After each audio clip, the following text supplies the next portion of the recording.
सबैमा नमस्कार। हाम्रो ओम वैदिक फाउन्डेसनको वेबसाइटमा कसरी छिर्ने, प्रवेश गर्ने भन्ने कुरामा मैले यहाँलाई हाइलाइट गराइहालेँ यहाँ।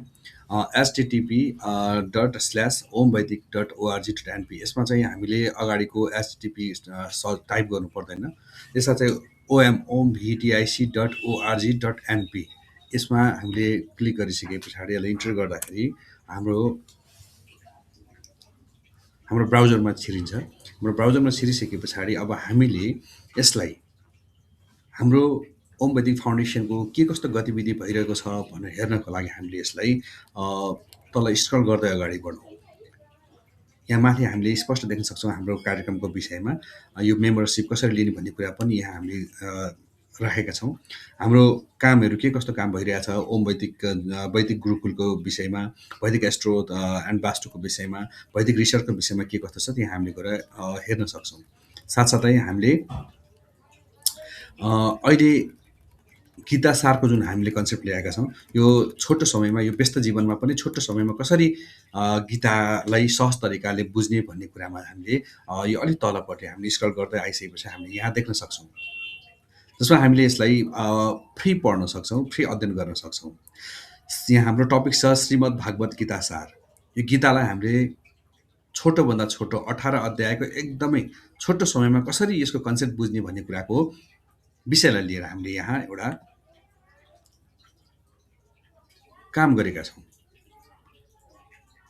यसरी हामीले त्यसमा क्लिक गरिसके पछाडि श्रीमद् भागवत गीता सार भनेर यसमा आउँछ। यसमा चाहिँ टेक दिस कोर्स भनेर यहाँ फ्रीमा छ यो, यसमा कुनै शुल्क लाग्दैन। त्यसभन्दा पछाडि लगइन गर्नको लागि आफ्नो इमेल एड्रेस र पासवर्ड, यो जिमेल एड्रेस अथवा पासवर्ड हामीले चाहिँ यहाँ हालेपछि आफ्नै जुन तपाईँले प्रयोग गर्नुहुन्छ त्यो नै प्रयोग गर्ने हो यसमा।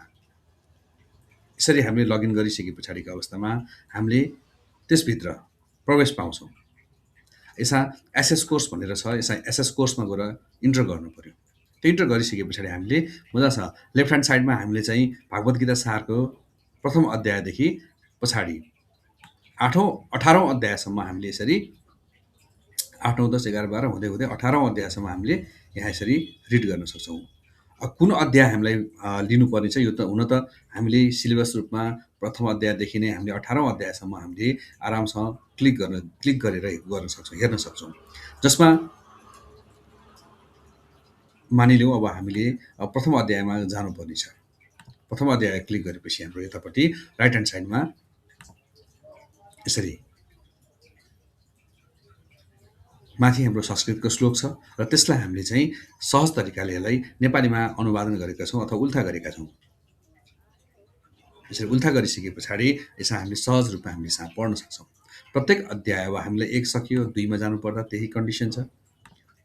तपाईँले दोस्रो अध्याय जान सक्नुभयो। एवं रीतिले हामीले 18औँ अध्यायसम्म यसरी छोटो समयमा पनि हामीले अध्ययन गर्न सक्छौँ।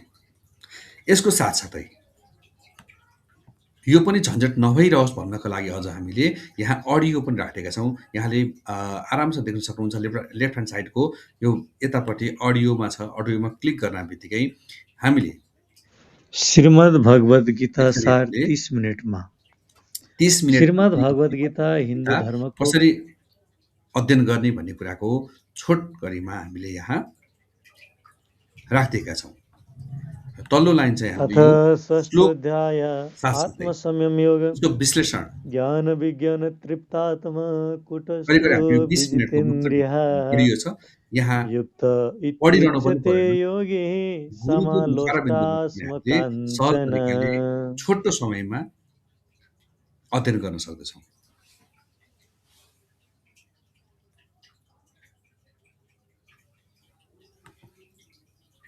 अब यसमा पनि हामीले त्यो त भयो अडियो। यसमा हामीले ओम वैदिक संवाद गीता सार, ओम वैदिक संवादको गीता सार भन्ने यो च्याप्टर हो। ओम वैदिक संवाद हामीले यसको विषयमा ओम वैदिक संवाद गीता सार ओम वैदिक फाउन्डेसनद्वारा आयोजित ओम वैदिक संवाद कार्यक्रम अन्तर्गत यसपटक गीता सार विषयमा विशेष सूत्रको आयोजना गरिएको छ। पण्डित ज्योतिष ऋषिराम शरण कणेलद्वारा प्रस्तुत यो संवादमा जीवनका मूलभूत सत्य, कर्म, धर्म, आध्यात्मिक मार्गबारे गहिरो विचार प्रस्तुत गरिनेछ। आगामी शुक्रबार 5 सेप्टेम्बर राति 8 बजेदेखि 9 बजेसम्म हुने यस कार्यक्रममा सहभागी भई गीता दर्शन मार्फत जीवनलाई सकारात्मक दृष्टिकोणले अगाडि बढाउने अवसर प्राप्त गर्नुहुनेछ।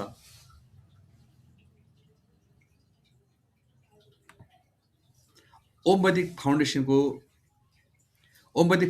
जुन हामीले पोडकास्ट राखेका छौँ त्यो हामीले पनि यसरी हेर्न सक्छौँ। अब यहाँ गयो भने हामीले यसलाई भिजुअलको रूपमा जुनसुकै ठाउँमा पृथ्वी भ्रमण गरेको हुन्छ त्यस कारणले यो हामीले यहाँलाई पोडकास्ट पनि हालेका छौँ। यो ओम वैदिक फाउन्डेसनले सञ्चालन गरेको ओम वैदिक संवाद अन्तर्गतको गीतासार मार्फत हामीले यो पोडकास्ट राखेका छौँ। यदि यस्तै यहाँलाई ओम वैदिक फाउन्डेसनका गतिविधिहरूको फलो गरेर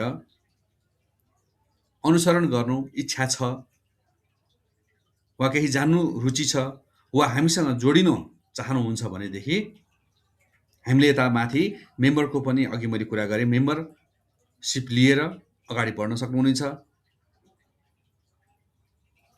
भन्दै आजको यो छोटो बसाई यही अन्त्य गर्न चाहन्छु। ओम वैदिक फाउन्डेसनलाई माया गर्नुहोस्। हस्त, धन्यवाद, नमस्ते।